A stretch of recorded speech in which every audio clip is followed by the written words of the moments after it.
تو حضور صلی اللہ علیہ وسلم کا تذکرہ جو ہے یہ عبادت ہے، اس میں کوئی شک نہیں ہے۔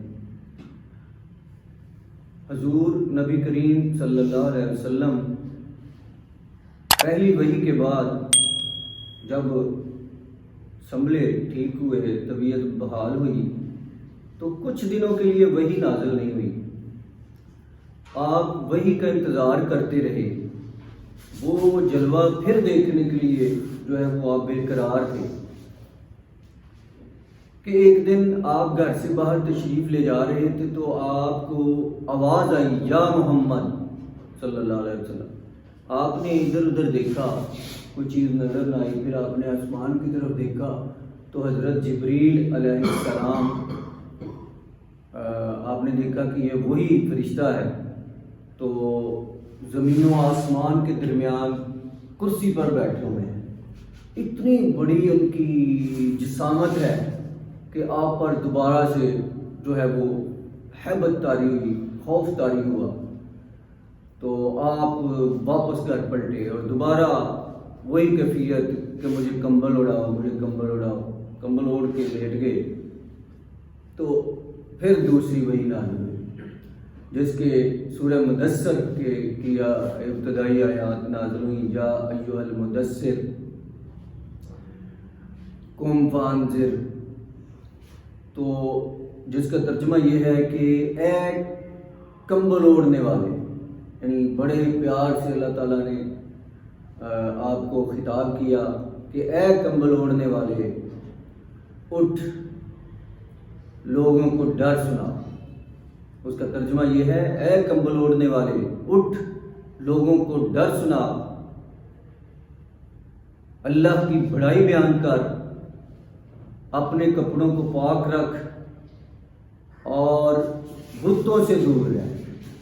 یہ اس کا ترجمہ تھا، اے کمبل اوڑھنے والے، اٹھ، لوگوں کو ڈر سنا، اللہ کی بڑائی بیان کر، اپنے کپڑوں کو پاک رکھ اور بتوں سے دور رہ۔ تو یہاں سے پھر باقاعدہ رسول کریم صلی اللہ علیہ وسلم کو یعنی کہ حکم ہو گیا کہ لوگوں کو ڈر سناؤ۔ قرآن کریم میں اکثر مقامات پر یہ آیا ہے کہ ڈر سنا، ڈر سنا۔ تو کبھی ہمارے پیشواؤں نے ڈر سنایا آپ کو؟ کبھی ڈر سنایا؟ قرآن کا اسلوب ہی ہے کہ اے نبی صلی اللہ علیہ وسلم کا نام ہی قرآن نے نذیر رکھا ہے، بشیر بھی رکھا ہے۔ بشیر کا مطلب ہوتا ہے بشارت دینے والا، خوشخبری دینے والا۔ لیکن وہ تو ان لوگوں کو ہے جو اچھے کام کرتے ہیں، جو ٹریک پہ آئے ہوئے ہیں، جو بہتری کی طرف جا رہے ہیں۔ اکثر لوگ تو ایسے نہیں ہوتے۔ ہر زمانے میں بروں کی اکثریت یا جو بھولے بھٹکے یا غافل ہوتے ہیں، دنیا میں گم ہوتے ہیں، ان کی اکثریت زیادہ ہوتی ہے۔ یہ نہیں کہ آپ بھی زیادہ ہیں۔ اب تو ہم کہتے ہیں کہ جی یہ یار بڑا دور جو ہے نا خطرناک ہے، لوگ بھولے ہوئے ہیں، فلاں فلاں، لیکن ہر دور میں ایسے ہی ہوتا ہے، کوئی کمی بیشی ہو سکتی ہے، کیونکہ انسان جو ہے یہ ہے ہی بھلکڑ اور غافل ہے۔ تو اس کو ڈر سنانا جو ہے یہ اس کا بہتر علاج ہے، بجائے اس کے کہ اس کو اور شہادیاں دی جائیں کہ کچھ نہیں ہوتا، قبر کے خوف سے نہ گھبرائے، کیا کیا نعتیں پڑھتے رہتے ہیں، قبر کے خوف سے نہ گھبرائے دل، اس طرح کے جملے بولتے ہیں۔ تو خوف دلانا چاہیے۔ آپ دیکھیں جب بھی کوئی سدھرتا ہے وہ خوف سے سدھرتا ہے، انسان کی نیچر ہے۔ خوف کے بغیر تو کوئی لاکھوں میں ایک ہوگا جو سدھرے گا، کہ جو کسی اچھی موٹیویٹو چیز کو دیکھ کر جو ہے وہ اچھا مسلمان بن جائے۔ زیادہ تر تو خوف ہی دلایا جاتا ہے۔ کوئی کسی کا باپ مارتا ہے تو وہاں پہ اس کو تھوڑا سا جھٹکا لگتا ہے اور ہوش آ جاتی ہے، ٹھیک ہے نا۔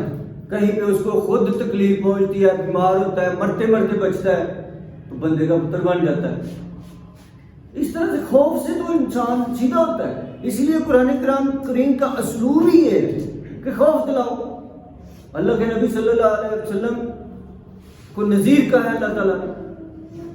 اور بشیر سے زیادہ ذکر کس کا ہے؟ نذیر. نذیر کا مطلب ہوتا ہے ڈر سنانے والا، ڈرانے والا. اور بشیر کا ہوتا ہے بشارت دینے والا، خوشخبری دینے والا. تو خوشخبری تو ان لوگوں کو ہوتی ہے جو پاس ہو چکے ہوتے ہیں، تو وہ تو بہت تھوڑی ہوتی ہے. تو اکثر کو سمجھانا مقصود ہوتا ہے نا. تو نذیر انذر کے الفاظ جو ہیں وہ زیادہ استعمال ہوئے ہیں قرآن کریم کے اندر کہ ڈراؤ ڈراؤ، اور لوگوں کو بھی کہا گیا ہے کہ ڈر جاؤ اللہ کے عذاب سے. لیکن انسان پھر بھی ڈرتا نہیں. اس میں قصور کس کا ہے؟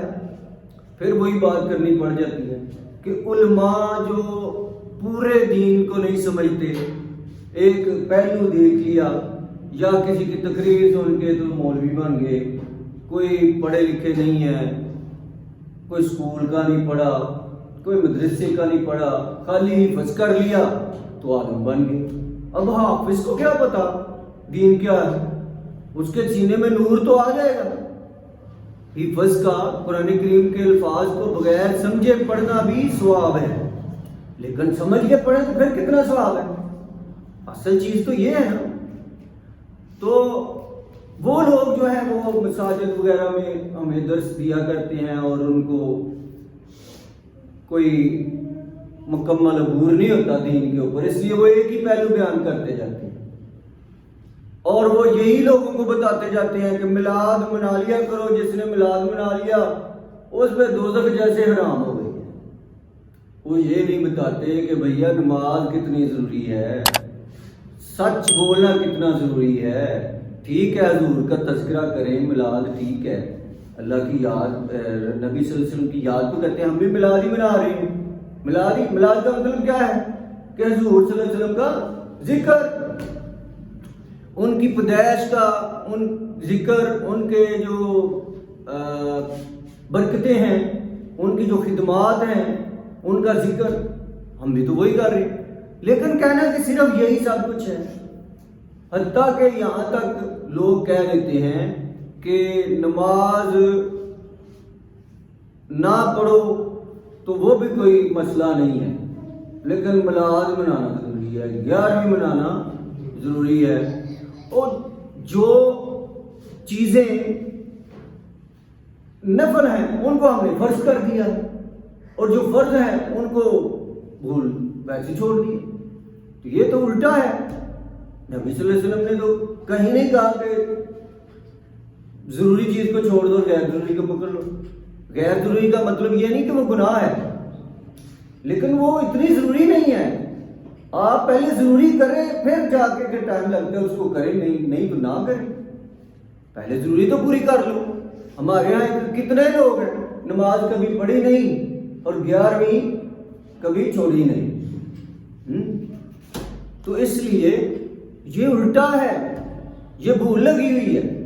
جس نے نماز چھوڑ دی وہ مسلمان جو ہے اس میں مشکوک ہو گیا، مسلمانی میں مشکوک ہو گیا.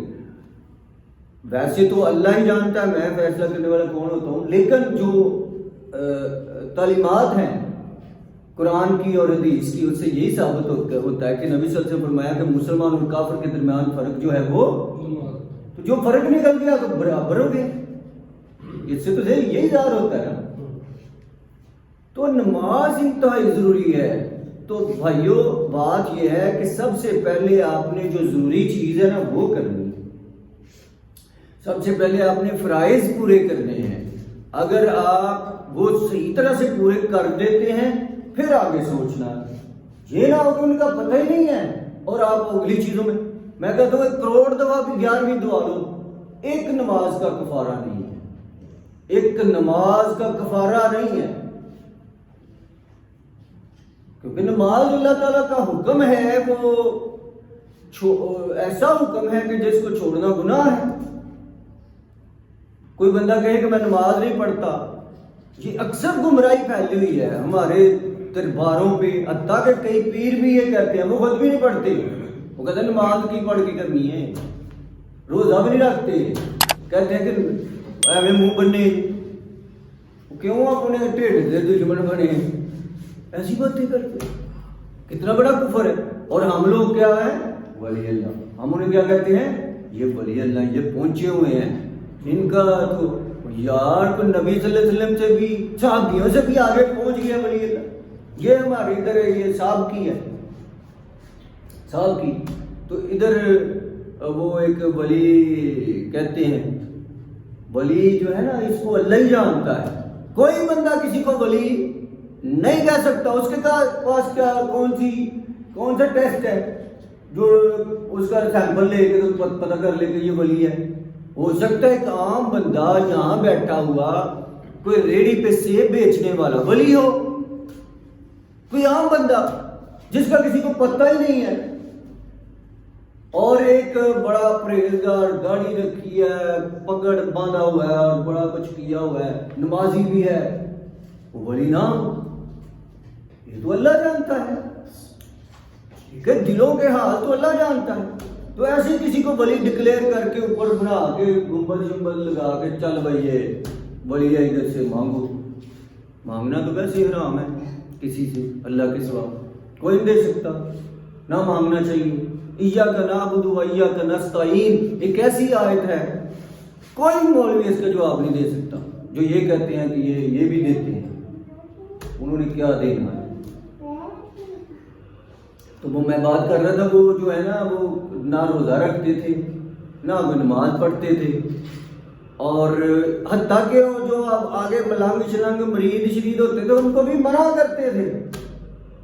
ادھر جاتا تھا نا بندہ، آپ اپنے بڑوں سے پوچھ لیں، سارے جاتے رہے ہیں، جاتے تھے نا، تو وہ پڑا رہے ہوتے تھے، پتہ نہیں کوئی مشروب یا بھنگے کیا کیا، تو وہ کہتے نا میرا روزہ ہے، وہ چھٹ روزہ رکھیا، اتنے آ کے بھی روزہ آپ بابے ہوئی جانے تے اللہ جانے، پیپ پہ اللہ بنا روزے پلا۔ میرا ایک ہمسایا تھا ڈیرے کا، پکا نمازی نگور کا، ہمارا ڈیرا اور ان کا ڈیرا بالکل نا ساتھ ساتھ تھے، پکا نمازی، میں بھی نماز پڑھتا تھا اس لیے اس کے ساتھ اٹھنا پڑا۔ ہم نے وہ چھوڑ دیا ڈیرا، تو کوئی 10 سال بعد مجھے وہ ملا، تو میں نے کہا کہ ٹھیک ٹھاک ہے، حال چال پوچھا، جی بالکل ٹھیک۔ تو میں نے کہا کہ نماز ماشاء اللہ پڑھ دیو نا؟ اور نہیں نماز تو چھڑ چھڑی ہے۔ میں کہا نماز چھڑ چھڑی یار کہ گل تو پکا نمازی ہے؟ آندا اتنے پیر کی نا ٹکن شاہ نہ ویکھو، پیر ٹکن شاہ دے کول ہوئی دا، تو پھر اتنے کا نہیں لوڑ ہے، جی اتنے بھی جانا تو نماز بھی پڑھنی ہے تو پھر فائدہ کی؟ اتنے جائی ہے۔ اور میں کہا تیرا بیڑا گرک ساری عمر کی کٹی تو روڑ چڑی، ویکھو بندہ گمراہ پکا نمازی، یہ تو لوگوں کے دشمن ہے، لوگوں کے ایمان کے دشمن ہے۔ یہاں تک کہ نانگے بیٹھے ہوتے ہیں، نانگے بالکل ننگے بیٹھے ہوتے ہیں، اور ہماری عورتیں جہاں سے تو ان کے آگے بیٹھ کے تو مانگ رہی ہوتی ہیں، پیر جی ہے، پیر جی ہے، کم کر دے دو اپنا دو ککڑ کے لو پتر دو گئی۔ آپ یہ ڈکن پیر ابھی بھی لوگ جاتے ہیں، آپ کسی بھی دن چلے جائیں اگر میلہ لگا ہو، اتنی جہالت ہے، اتنی جہالت۔ کوئی ولی کسی کے کہنے سے نہیں ہوتا۔ ایسے ایسے لوگ ہیں جن کو بریلوی کہتے ہیں یہ ولی اللہ ہے، اور دیوبندی کہتے ہیں یہ کافر ہے۔ کس کی مانے؟ کئیوں کو دیوبندی کہہ رہے ہوتے ہیں یہ تو بڑا ولی اللہ ہے، اور بریلوی کہہ رہے ہوتے ہیں ولی اللہ، یہ تو ہے ہی پکا بے ایمان۔ یہ فیصلہ اللہ کے ہاتھ میں ہے۔ یا نشانیاں بتائی گئی ہیں قرآن پاک میں، وہ نشانیاں دیکھ لیں، اور جتنے بھی انہوں نے ولی بنائے ہوئے ہیں نا، کسی میں وہ نشانی نہیں مجھے نظر آتی۔ جو انہوں نے نشانیاں، جو قرآن نے نشانیاں بتائی ہیں کہ ان کی صفات کیا ہے، ولیوں کی صفات کیا ہے۔ تو بھائیوں، بات کرنے کا مقصد یہ ہے کہ یہ جہالت پھیل چکی ہے، یہ ہمیں ہماری قوم کو جہنم کی طرف لے کے جا رہی ہے، ہم نے ان کو بچانا ہے، ہم ان کے دشمن نہیں ہیں، یہ ہمیں اپنا دشمن سمجھتے ہیں، لیکن ہم ان کے خیر خواہ ہیں، ان کو بچانا چاہتے ہیں۔ اللہ کے نبی صلی اللہ علیہ وسلم سے جب وہ طائف گئے نا تو انہوں نے پتھر مارے، بڑا برا سلوک کیا، تو واپسی پر فرشتہ آیا جب آپ کی حالت بہت دردناک تھی، آپ کے خون کے ساتھ جوتے بھر چکے تھے، اوپر سے بہ بہ کے اتنے انہوں نے پتھر مارے تھے کہ آپ کے جوتے جو ہیں وہ خون سے بھر گئے تھے، تو بڑے پریشان تھے آپ کی حالت بہت، انہوں نے برا سلوک کیا تھا۔ تو فرشتہ آیا، اللہ نے یہ گوارا نہ کیا، میں نے کہا میرے نبی کو جا کے پوچھو کہ ان کو سزا دیں، تو فرشتے نے کہا وہ طائف جو ہے نا وہ دو پہاڑوں کے درمیان بستی تھی، تو فرشتے نے کہا کہ اے نبی صلی اللہ علیہ وسلم اگر آپ کہیں تو میں دونوں پہاڑوں کے ساتھ ملاؤں اور ان کو تباہ و برباد کر دوں، لیکن نبی صلی اللہ علیہ وسلم نے کیا کہا؟ آپ نے کہا نہیں، مجھے ان کی نسلوں سے ایمان کی خوشبو آتی ہے، اور ایسے ہی ہوا، ان کی نسلوں سے ایمان کی خوشبو آتی ہے کہ یہ تو نہیں مان رہے، ہو سکتا ہے ان کی آنے والی نسلیں مان لیں۔ یہ نبی کا مشن ہے، نبی صلی اللہ علیہ وسلم کا یہ چھوٹا مشن نہ سمجھے۔ آج لوگ ہمارے پاس نہیں آ رہے، ایسے دنیا داری کے کاموں میں پھنسے ہوئے ہیں، لیکن ہم نے کوشش کرنی ہے، اور اللہ تعالیٰ فرماتے ہیں لیس للانسان الا ما سعی، جو کوشش کرتا ہے میں اس کی ضرور مدد کرتا ہوں، تو ہم کوشش کر رہے ہیں، انشاءاللہ اللہ تعالیٰ ہماری مدد کرے گا۔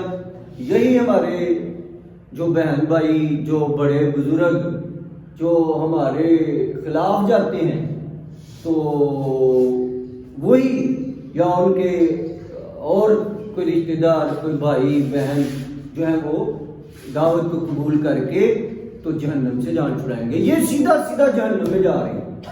جو لوگ یہ عقیدہ رکھتے ہیں کہ اللہ کے علاوہ اور بھی کوئی مدد دے سکتا ہے، اللہ کے علاوہ اور بھی کوئی مدد دے سکتا ہے، اللہ نے قرآن پاک میں دو ٹوک فرما دیا ہے، ایاک نعبد و ایاک نستعین، اور اس کو ہر نماز کے اندر رکھ دیا ہے۔ اللہ تعالیٰ کے محبوب صلی اللہ علیہ وسلم نے فرمایا لا صلاۃ لمن لم یقرأ بفاتحۃ الکتاب، لا صلاۃ لمن لم یقرأ بفاتحۃ الکتاب، سورۃ فاتحہ کے بغیر نماز نہیں ہوتی، سورۃ فاتحہ کے بغیر نماز نہیں ہوتی، اور سورۃ فاتحہ کی یہ آیت ہے، یعنی کہ یہ نماز کے لیے ضروری ہے، اور یہ نماز میں رکھی گئی ہے، تو ہر نماز میں، بلکہ ہر نماز کی ہر رکعت میں ہم اللہ سے وعدہ کرتے ہیں کہ یا اللہ تجھی سے مدد مانگیں گے اور تجھی سے مانگتے ہیں، تیری ہی مدد چاہتے ہیں اور تجھی سے مدد چاہیں گے۔ کیا ہمیں بتایا کسی مولوی نے؟ یہ گول مول کر کے ادھر ادھر لے جاتے ہیں۔ کبھی بات سنی آپ نے کسی سے یہ